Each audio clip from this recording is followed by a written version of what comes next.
জাতীয় সড়ক ২৭-এর খানাখন্দের কারণে আজ আবারও নিয়ন্ত্রণ হারিয়ে একটি বিশাল আকার ডাম্পার রাস্তার নিচে পড়ে যায়।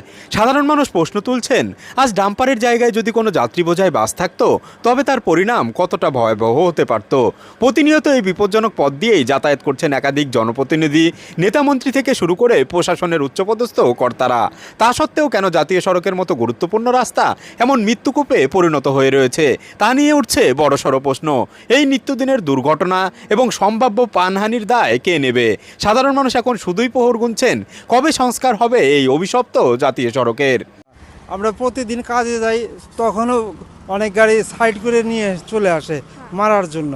প্রতিদিনই অ্যাক্সিডেন্ট হয়েই যাচ্ছে যেখানে সেখানে। পশ্চিমবঙ্গ থেকে সূর্য উপরে অব্দি কাজটা করেনি কমপ্লিট। এই রাস্তা দিয়ে সবাই চলে, গাড়ি কট মারে, পাবলিক রাস্তার নিচে পড়ে যায়।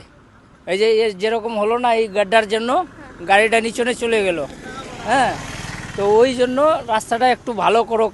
সবাই পাবলিক চলে, সবাই চলে সব সময়।